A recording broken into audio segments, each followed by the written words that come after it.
So you're listening to Randy Barkley and Jeremiah Lee, and this is part of Retirement Unlimited, and it's where we discuss the current and some of the really key items that we want to bring forth to you that could affect your life financially. So the biggest question that we have right now is, are we going to have? I mean, we've talked about a soft landing versus a hard landing, and it's interesting. I just finished an article here for the radio program today and for our podcast. But we've had 11 of these recessions in the last 60 years, and going back historically. Now, this article was written by Alan Blinder, but it's interesting. He says 6 of them have been pretty soft. Yeah, it's great analysis. So Alan Blinder, as people may or may not know, he was the federal vice chair in 1994 era. That was his the recession that he dealt with. And we've said on the show before, the Fed has never got a fully soft landing. There's a lot of people that we've talked to, and when we do the analysis, they said you can't engineer a soft landing. Right. And so he went back through. The person who knows what he's talking about to some extent, he's a little, I'm sure, biased because he was there, right? He had his hand on the lever. But he said out of the last 11 that we've had, 6 of them he says were moderately soft. One of them, the one that he was most directly involved in, he said was fully soft. But it's an interesting, as we talk through this, that some of that he gave them, I say a free pass, but kind of in saying they would have had it. Right. But there was this outside event that happened. Like an oil embargo, for example. Yes, in the 70s. He said, he said the oil embargo it made it difficult to get to a soft landing. Yeah. Those kinds of things. Yeah, which on one side is entirely fair, right? They did all the right economic things to get us to a good spot, but some international event occurred. So the issue is that happened historically. I think most of our listeners are more concerned about what's going to happen here. Yeah.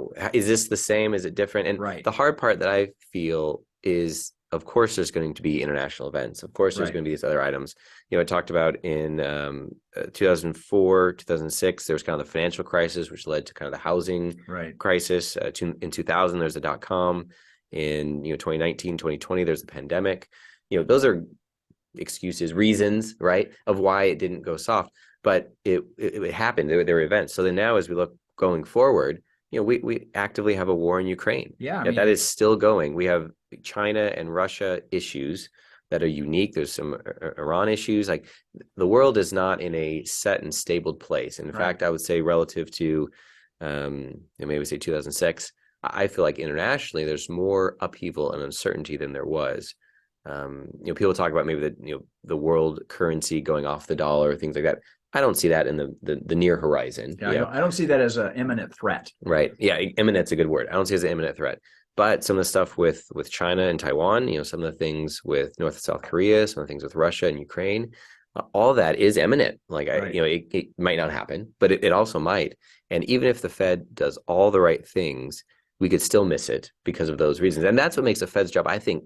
Well, part of it makes it so hard. Well, it's the delay aspect. I mean, you increase interest rates, and we know for a fact that interest rates are going to increase until at some point. And again, they're going to be looking at the data, and when the data reaches a certain point, they'll stop increasing. A lot of people believe that December will be the last, so to speak, increase for a while. Yeah, they may pause and just keep things stable. Again, we don't know for sure because the data has to reinforce to the Federal Reserve that inflation is peaking and is starting to come down. They want to see that. Now, again, in certain sectors, we're seeing that dramatically, like in real estate, new home sales. My goodness, I mean, the articles are very, very clear that developers they may end up with excess inventory. And so you might start to see some discounts in those pricing. Right, as they come down. And you have that kind of around the country and that occurring. And the question then for the Fed is not just do we peak, but what do we do now? Right. Do they just maintain stable interest rates? Do they start trimming them, bring them back down? And that's we've talked about, driving in the snow or driving in the rain. That's kind of the analogy. They've turned the wheel and they're waiting for the economy to respond. And there's effects, there's things that are starting to happen, but it's a hard job they have. And I think the other complicating factor is the administration, the current administration is spending, and they're trying to put dollars in people's pockets. More money. They're adding more fuel to the fire. They're increasing. I mean, the excess savings right now on the lower half of the population is about $5,500 per household. Now, that's excess over and above what they would normally have. For a lot of people, that may be a new event in their life in the sense of having excess money. But it adds fuel to the fire that inflation may stay longer. And if the Fed's trying to slow down the economy, pull money out, and the administration is trying to ease some of the pain by putting more money into the economy. Right. If they were coordinated, I would say, hey, this is great. We got two levers. Let's pull them both. I don't think they're coordinated currently. I think they're doing their own thing politically that they want to do. And the Fed is supposed to be non-political, just the math and the economics of it. The administration is 100% political, trying to do what they're doing to run the country. It's a hard job. So the question comes back to saying, okay, we've had this 11 times. There's 5 of them that were a hard landing. Some of those on purpose. Back in the days with Volcker, he wanted the economy just to smash flat. He wanted to kill inflation. He saw inflation as a major detriment to our long-term economy, and he saw it as an imminent danger, and he was willing to do whatever it took to bring it down. Now, again, I lived through that. And I can tell you how severe it was. I mean, it was small businesses basically were going out of business. If you were in the trades where your business depended upon current interest rates, like a mortgage rate, well, mortgage rates shot up over 10%. Wow! It absolutely killed the new bit. I mean, anything to do with real estate was just about dead. Right. And so the ripple effect of all that just went all the way out. So if you were framers, you're stuccoers, however you did, whatever you worked with, your job wasn't related to real estate. It just stopped. Wow. And I mean, it stopped. And that's the pain. And that's, I think, part of the reason we have this belief that the Fed doesn't get it right and that there's always these recessions following is because there's some muscle memory there, right? The current generation that's alive remembers, for a lot of folks, remembers how this fell flat and what it did and the pain of that. So they see the Fed trying to, turn the dial and turn up interest rates and slow things down. They remember the pain and say, oh, this pain is coming. Like, I see what it is. So as we look to this one, where we're at right now, I mean, the Fed is being, I think, really mindful to not go too far, not to go too long. However, they're also, I think, being very mindful to not go too shallow and not to do it too short. So, and again, I always come back to it takes a long time for the data to become apparent. So a lot of advisors right now, they all have an opinion, and some of these people are very, very accomplished people. They're people that manage literally trillions of dollars of assets, and they have a history and a background that I respect. But it's interesting is that they have different opinions as to what the outcome is going to be. Right. And they still think that stocks, in most cases, are overvalued. They still think that there's going to be more correction. They're looking for that word capitulation. Capitulation, you and I look at it as everybody just kind of gives up. The small investor says, I'm out. And that's already happened to some degree, like in cryptocurrencies and some of the other day trading. That's pretty much stopped because of the current volatility. But the question is how severe will it get? And I think there's other levers that come into play.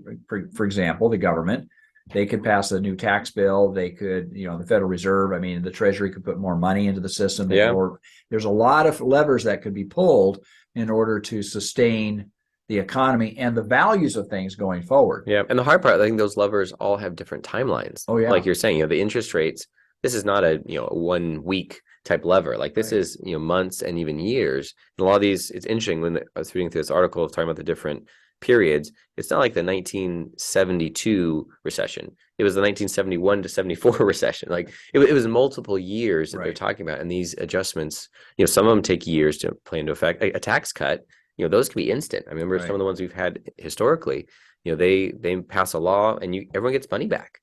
That's a great boost. But is it the right size? Is it the right timing? Remember they not all that long ago they wanted to buy your junker. They give you money for your junker, for your car, your old beat up car. And I think it was an absolute failure. Going back to the 2008, 2007, whatever it was. Well, and sign it. I wonder if we'll have that in California, right? We'll buy your gas car. Like, everyone's going electric. We'll buy it. We'll see. But so the 6 people that we kind of read through, I thought they're summarized a little bit, but a few of them, one said, wait for peak fear, where you get that maximum pessimism. And again, they also commented the timing. You don't know when that exact, if you get in too soon, your assets are going to continue to fall. But if you get in too late, you're going to miss the rise in assets.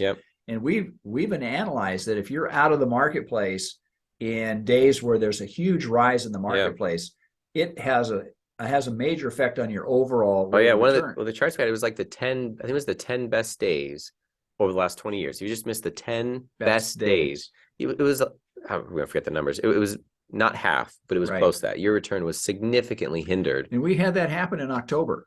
Yeah, October was great. People who would have said September is miserable, I'm Right. getting out, I can't handle it, and they missed October, and then they're trying to get back in in. October where the market went down. The start of it went down over 2%, and everybody went, "Uh-oh!" And then all of a sudden, it got traction, and it went up. Ended up being up 3% Yeah, in that single day. It was the largest adjustment in volatility historically I think we've ever had. I mean, it wow, was an amazing day. right. But if you were out sitting in cash because you were too scared, you would have You missed missed it. Yeah, that. 3% a day. I mean, there's people who wait a whole year to Right. get 3%. I mean, CDs right now are, 3, Right. maybe 4%. To get that in a day is pretty phenomenal, but it's also a lot of volatility. And for a lot of folks who are invested, they had to survive September. I mean, Right. September was not a happy month as far as returns, but then we have October coming through, and we'll see the rest of the year. So one of them was wait for peak fear. One was saying there's more chaos to come. Yeah, inflation is not going away quickly. There's some of the bad ones. Another one said, this is better than it could be. Right. They were looking back historically to some of the other issues and saying, our economy, our unemployment, our medical delivery, like we are in a good spot generally. There's a lot of people who would say, I'm feeling a lot of this pain. However, it was just taking the kind of the look globally of where we're at. One talked about there's a super bubble that's still bursting. They say that we had a super bubble a few years ago, and we're still in the process of deflating that bubble. So they said that this is still going to come down further. Not a bad comment. I think it's very reasonable to say things got so valued in the pandemic. Things are adjusting. So I guess the question is from an investment standpoint, what we're telling our clients is that, we're building up cash. We're building up cash and cash equivalents. Right now, current interest rates that we can get on cash equivalents is actually pretty good. Yeah. Cash is actually becoming a good thing to have because you can earn some interest on it, right? Yep, and it's not falling. There's another aspect of it. And for folks to say, okay, I'm getting 2% or 3% on my cash, but inflation's 8%, that doesn't feel great. True, valid comment. So right. Cash is not a wonderful place to be.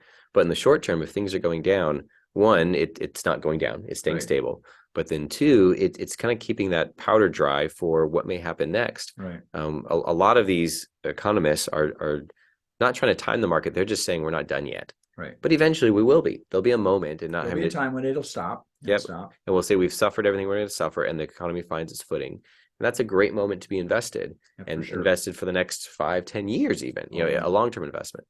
But so I think for our clients, for a lot of people, cash is come back about as it's a good thing. And it used to be, it would just be bonds. And that's, I guess, the difference when we say cash. It used to be that people would say, get out of stocks and go into bonds. Right. But bonds have been brutalized. But with these rising, and as quickly as interest rates have come up, bonds have been really hit hard. Now, again, there's a lot of people that are looking at bonds that we may have reached a peak. In other words, that the bond values may start to look really, really good in building a bond ladder. And that's what we've tried to talk to our clients about, is that as the bonds that we hold mature, we'll be going into higher interest rate paying bonds. Yeah. And that'll benefit your portfolio. Yeah, and short duration, people have bonds who are very short duration. Those heal very quickly, and you move up the interest rates as it goes up with it. People who have very long-term bonds and bond funds, they're the ones who are feeling the pain. Right. But we've talked about before on the show, like those will heal over time. It just takes time, and there's some opportunity cost there. But don't panic. Yeah, don't panic. But the people who are going into cash right now with extra funds, I think the reason they're favoring cash is it's so liquid, it's stable. But bonds are not they don't have the same confidence that they don't have the ballast that we've had in previous times. Yeah. And it's an unusual time that we've had this really from the floor of interest rates. We've had this sudden increase in interest rates, and it's affected bond portfolios really hard. So, So I think that the question I always have, and we look at, is where are we headed? And the timing, I think we have just to take a big caveat. Who knows, right? Right. The timing is difficult, but where are we headed? I mean, I anticipate, and a lot of these economists agree, is that we still have some pain to come. Mm-hmm. We're moving forward, and that pain could be extremely painful, or it could be moderately painful. It all depends. A bee sting or an amputation, I don't know, but we're having some pain ahead of us, and then at some point in the foreseeable future, 3, 6, 9, 12 months, we'll find the bottom. These things will end, and when they heal, the expansion of the economy typically is much longer than the short-term contraction. So. Yeah. Well, if you've missed any part of this episode, you can catch us on our website. It's retirementunlimited.com, right. Or you can catch us on YouTube. We post our videos every week there. If there's a topic that you want us to talk about on the radio or on our YouTube podcast, just give us a call. It's 951-684-7011, or leave us a comment on our website.